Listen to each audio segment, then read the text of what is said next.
Hello विद्यार्थी मित्रों, हूँ छू विजय पटेल। बायोलॉजी अंदर आपનું हार्दिक स्वागत करूँ છું। આજે એ આપણે પ્રકરણ નંબર 2 ના સંદર્ભમાં ધોરણ 11 સાયન્સ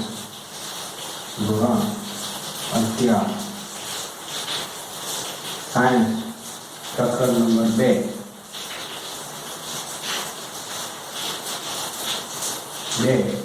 એ ફૂગ વિશે એ આપણે અભ્યાસ કરવાનો છે। ફૂગ એ RH વિવેકના સંદર્ભમાં ત્રીજા નંબરની સૃષ્ટિની અંદર સમાવેશ એ થાય છે। ફૂગ એ વિષમપોષી સજીવો અથવા તો વિષમપોષી પોષણ પદ્ધતિની એક આખી સૃષ્ટિની અંદર મૂકવામાં આવેલી છે। એટલે ફૂગ વિષમપોષી पोषण पद्धति दर्शावती आगवी सृष्टि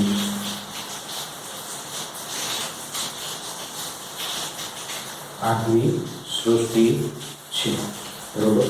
ए एना बाह्यकार रचना फूग ए बाह्यकार रचना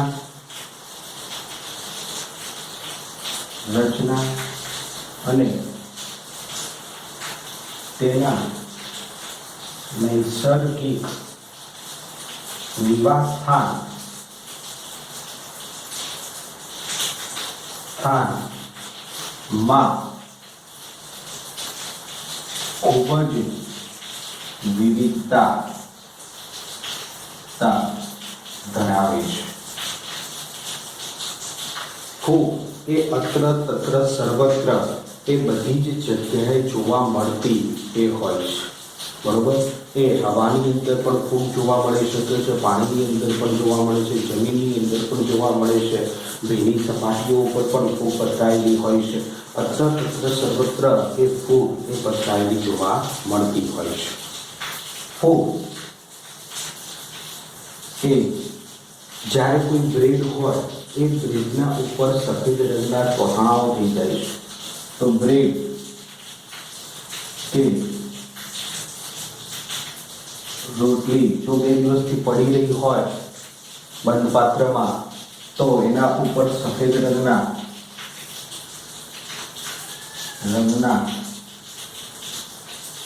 एक तोतणा जेवी रचना जोवा मळे छे ते फूग छे। बरोबर। त्यारबाद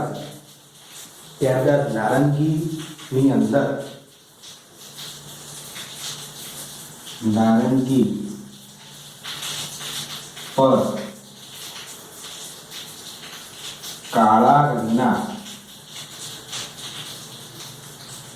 डाका जेवी रचना उत्पन्न थाय छे। ते पण शुं छे? फूगनुं ज ए आवरण होय छे। तदुपरांत ए राईना पर्ण पर सफेद टपका जोवा मळे छे। ए पण शुं छे? फूग छे। बरोबर। तो राईनी अंदर पण ए जोवा मळती होय छे। सफेद रंगना पर्ण पर सफेद रंगना डाका पड़ी जाय छे। तदुपरांत तमे जे पण खोराक तरीके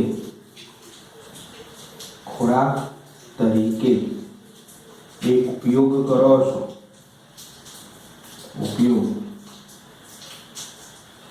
करीए छीए एवी मशरूम बिलाड़ी नो टो पण शुं छे? फूग छे। बराबर। घणी ए फूग ए एक कोषीय जोवा मळे छे। घणी फूग એ એક કોષીય જોવા મળે છે।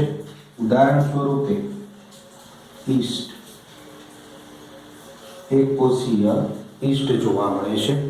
આ ઈસ્ટ એ બ્રેડ બનાવવા માટે અને દારૂ બનાવવા માટે એ ઉપયોગમાં લઈ શકાતી હોય છે.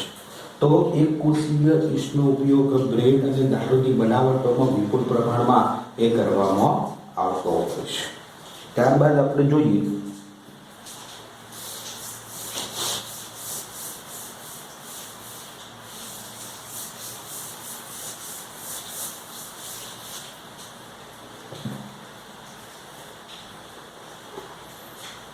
ફૂગ એ રોગ કારક તરીકે પણ એ જોવા મળતી હોય છે. રોગકારક વનસ્પતિ અને પ્રાણીઓ ઉપર એ રોગ ફેલાવતી હોય છે, તો રોગકારક તરીકે પણ જોવા મળે છે. એનું એક ઉદાહરણ આપણે આપીએ તો ઘઉંમાં થતો ગેરુનો રોગ એ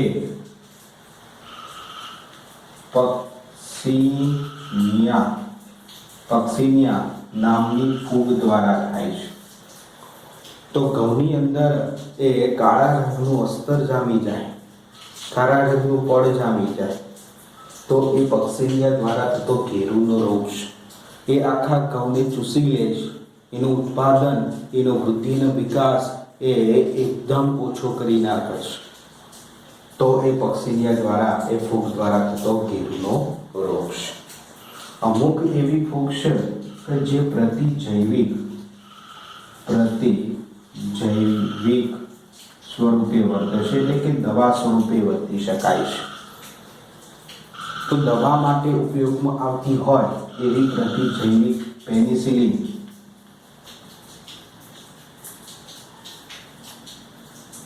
એ પણ શું છે? ફૂગ છે. તો ફૂગ એ બધી જ રીતે એ આપણને કામે આવી શકે છે. પેનિસિલિન, બરોબર, એ પેનિસિલિન દવા છે. એની ફૂગનું નામ એ પેનિસિલિયમ નામની ફૂગ જવાબદાર બનતી હોય છે પ્રતિજૈવિક સ્વરૂપે. આપણે આગળ કીધું એ પ્રમાણે એ અત્ર સર્વત્ર બધી જ જગ્યાએ ફૂગ જોવા મળતી હોય છે. ફૂગનું એ કેવા પ્રકારનું એટમોસ્ફિયર, કેવા પ્રકારનું વાતાવરણ એ ખૂબ જ એ ફાયદાકારક બનતું હોય છે. તો હુંફાળું અને ભેજવાળું વાતાવરણ હોય, ચોમાસાની ઋતુ દરમિયાન એ હુંફાળું અને ભેજવાળું વાતાવરણ તમને એ જોવા મળતું હોય છે. તો ચોમાસાની ઋતુ દરમિયાન એ વિપુલ પ્રમાણમાં ફૂગ એ જોવા મળતી હોય છે, બરોબર. હવે એ આપણે થોડુંક આગળ વધીએ તો ઈસ્ટ એ એક કોષી કોષ જ, પણ એના બંધારણની આપણે વાત કરીએ તો ફૂગ પહેલા તો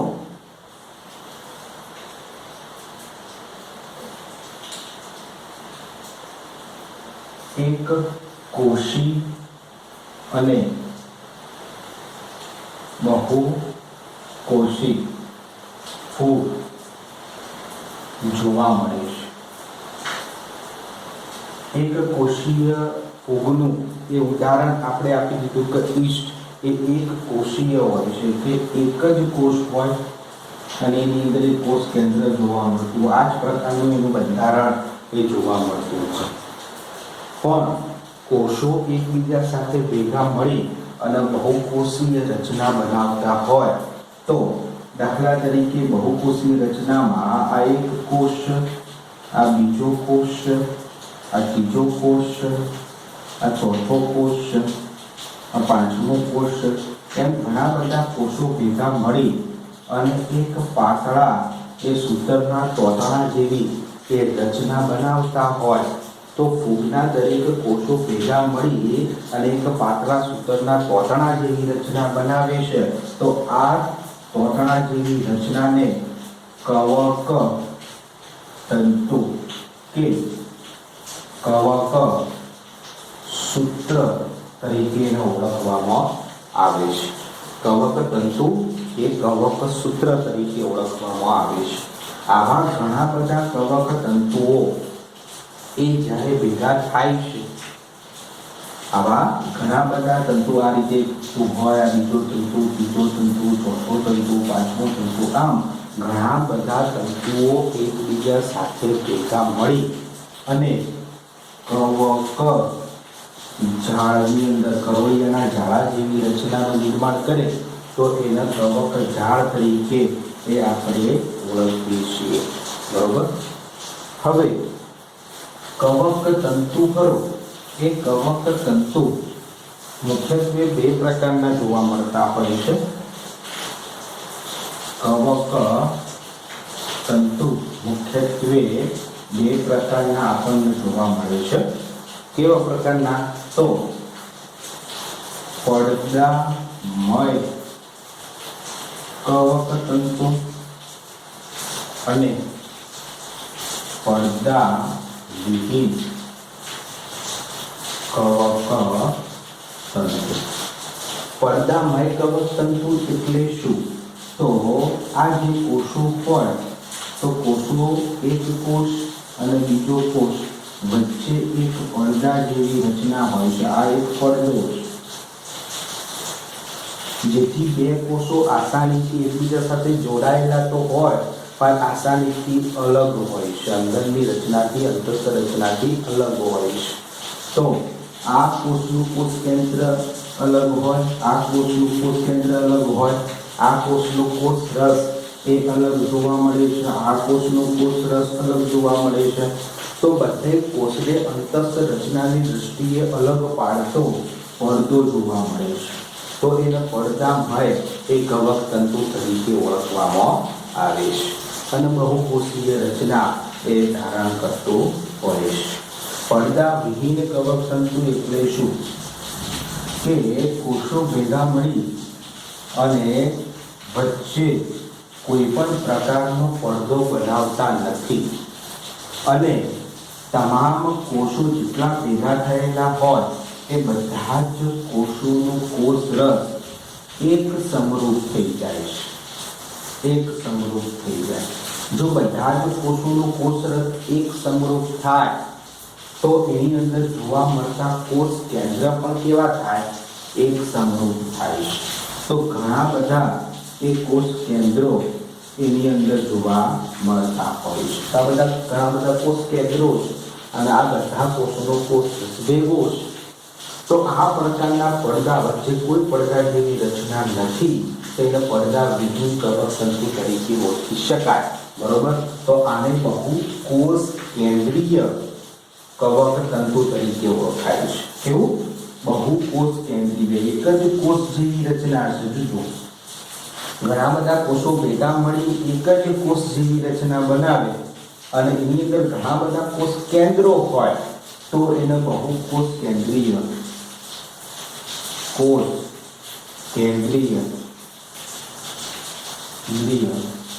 કવક તંતુ તરીકે એને ઓળખવામાં આવે છે. કવક તંતુ કહી શકો અથવા તો એને કવક સૂત્ર તરીકે ઓળખી શકો. આ પ્રકારના ઘણા બધા કવક તંતુઓ ભેગા મળીને કવક ઝાડનું નિર્માણ કરતા હોય તો એને પડદા વિહીન કવક ઝાડો તરીકે ઓળખાય. જો આ પ્રકારના એ કવક તંતુઓ ભેગા મળીને કવક ઝાડનું નિર્માણ કરે તો પડદામય કવક ઝાડ તરીકે તમે એને ઓળખી શકો છો. ઓકે. પછી આવે છે કે ફૂગ.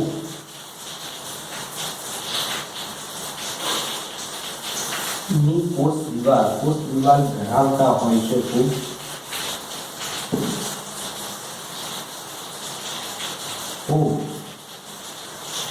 કોષ દિવાલ એ ધરાવે છે. હવે કોષ દિવાલ શેની બનેલી હોય છે ફૂગની? તો ફૂગની કોષ દિવાલ એ કાઇટિન ની બનેલી જોવા મળે છે. કાઇટિન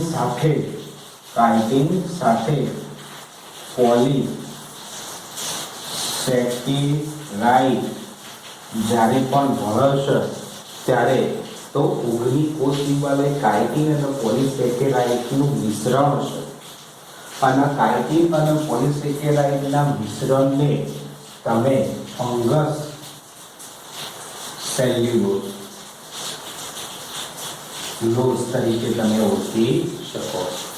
તો ફૂગની કોષ દિવાલ એ ફંગસ સેલ્યુલોઝની એ બનેલી તમને જોવા મળે છે. ફંગસ સેલ્યુલોઝનું નિર્માણ એ કાયટીન અને પોલિસેકેરાઇડના મિશ્રણનું છે, એ યાદ રાખજો.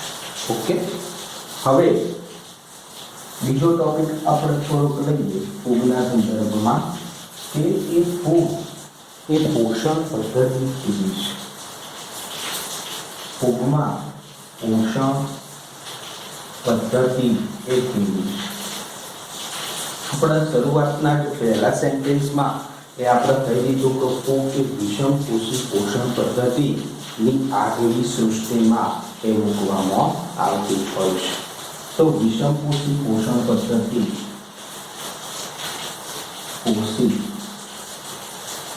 પોષણ પદ્ધતિ ધરાવે છે. વિષમપોષી પોષણ પદ્ધતિ એટલે શું? તો પોતાનું જીવન જીવવા માટે જે શક્તિની જરૂરિયાત પડતી હોય એ શક્તિ પ્રાપ્ત કરવા માટે એ બીજાના ઉપર આધાર રાખે છે. જાતે પોતે એ ખોરાકનું નિર્માણ કરી શકે નહીં, તો બીજાના ઉપર ખોરાક માટે આધાર રાખે તો એને વિષમપોષી પોષણ પદ્ધતિ તરીકે ઓળખી શકાય છે. અહીંયા વિષમપોષીની અંદર પણ ઘણા બધા પ્રકારોના સંદર્ભમાં આપણે જોઈએ તો ફૂગ એ મૃતોપજીવી પોષણ પદ્ધતિ એ દર્શાવતી હોય છે. અમુક ફૂગ હોય એ મૃતોપજીવી પોષણ પદ્ધતિ દર્શાવે છે. મૃતોપજીવી પોષણ પદ્ધતિ એટલે શું? મૃત કે સડી ગયેલા કાર્બનિક પદાર્થો હોય એમનો ખોરાક તરીકે યુઝ કરે અને એમાંથી શક્તિ પ્રાપ્ત કરે તો એને મૃતોપજીવી પોષણ પદ્ધતિ તરીકે ઓળખી શકાય છે. એ વનસ્પતિજન્ય એ મૃતદેહો હોય કે પ્રાણીજન્ય એ મૃતદેહો હોય એ બધાનો એ ખોરાક તરીકે યુઝ કરતો હોય છે અને એનામાંથી શક્તિ પ્રાપ્ત કરતું હોય છે અને જમીનની અંદર વિઘટન કરી નાખે છે. એટલે આ મૃતોપજીવી પોષણ પદ્ધતિ સાથે સંકળાયેલી જેટલી ફૂગ ખરી એ કુદરતના સફાઈ કામદારો છે અને એ વિઘટકો તરીકે વર્તતા હોય છે. વિઘટકીય ફૂગનો સમાવેશ એ આ મૃતોપજીવી પોષણ પદ્ધતિની અંદર કરી શકાતો હોય છે. બીજું, અમુક ફૂગ એ પરોપજીવી પોષણ પદ્ધતિ એ દર્શાવતી હોય છે. પરોપજીવી પોષણ પદ્ધતિ એટલે કે વનસ્પતિ કે પ્રાણી જીવંત હોય અને વનસ્પતિ અને પ્રાણી જીવંત હોય તો એની જીવનની સપાટી ઉપર અથવા તો એમના દેહો ઉપર એ ચોંટી જાય છે. વનસ્પતિના પર્ણો હોય, પ્રકાંડ હોય, મૂળ હોય એની સાથે સહવાસ બનાવે છે, એની સાથે ચોંટી જાય છે અને એ વનસ્પતિનું શોષણ કરે છે અને એ વનસ્પતિમાંથી પોષણ પ્રાપ્ત કરવાનું કાર્ય કરે. તો મૃતોપજીવીમાં વનસ્પતિ કે પ્રાણી મૃત હોય પણ પરોપજીવી પોષણ પદ્ધતિમાં વનસ્પતિ કે પ્રાણીઓ એ જીવંત હોય છે અને જીવંત ઉપર એ જો નક્કી હોય ફૂગ તો એના પરોપજીવી પોષણ પદ્ધતિ તરીકે ઓળખી શકાય છે. અમુક એવી ફૂગ છે બીજા નંબરમાં અમુક એવી ફૂગ છે જે સહજીવી પોષણ પદ્ધતિ દર્શાવે છે.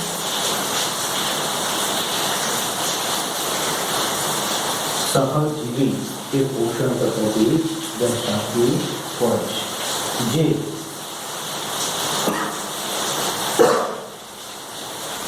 સહજીવી પોષણ પદ્ધતિ દર્શાવતી હોય છે. સહજીવી એટલે કે સાથે રહેવું.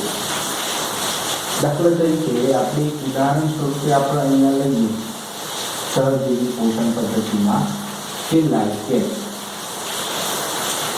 આ લાઇકેન એ શું છે?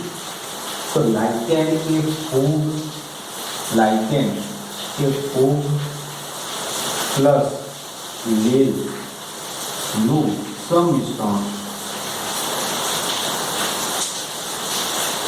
ફૂગ અને લીલ એકબીજા સાથે જોડાયેલી હોય છે એટલે શું થાય તો લીલ એ પ્રકાશ સંશ્લેષણની ક્રિયા કરી શકે છે.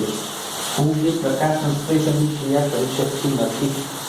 ફૂગ લીલ દ્વારા જે પણ એ પ્રકાશ સંશ્લેષણની ક્રિયા દરમિયાન જે ખોરાકનું નિર્માણ થાય છે એ લીલ એ કોને આપે છે? ફૂગને આપે છે. અને ફૂગ બદલામાં શું કરે છે તો જમીન હોય જે જગ્યા ઉપર હોય, હવામાં હોય, પાણીમાં હોય, કોઈ પણ જગ્યાએ, તો જમીન, હવા, પાણી કોઈ પણ માધ્યમમાંથી પાણી અને ખનિજ ક્ષારોનું શોષણ કરે અને પાણી અને ખનિજ ક્ષારો કોને આપે? લીલને આપે. તો લીલ અને ફૂગ બંનેને ફાયદો થાય છે, કોઈને પણ ગેરલાભ થતો નથી. તો આ પ્રકારના સહજીવનને એ સહજીવી પોષણ પદ્ધતિની અંદર સામેલ કરી શકાય છે, જેનું ઉત્તમ કારણ એ લાઇકેન રહેલું છે. બરોબર. બીજું કે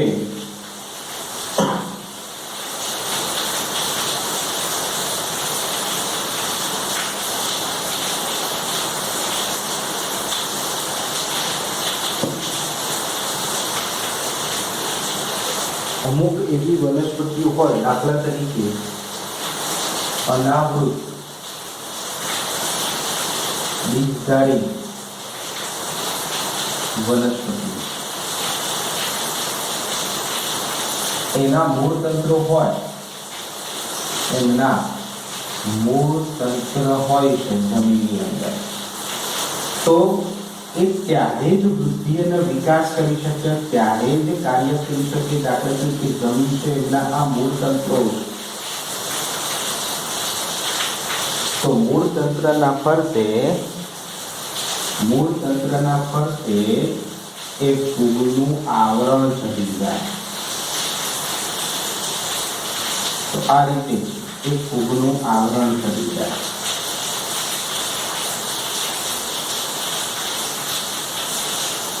તો મૂળ તંત્રના ફરતે એ ફૂગનું આવરણ ચડી જાય તો આવા મૂળને નામ આપવામાં આવ્યું છે, જેને કવક મૂળ તરીકે ઓળખવામાં આવે છે.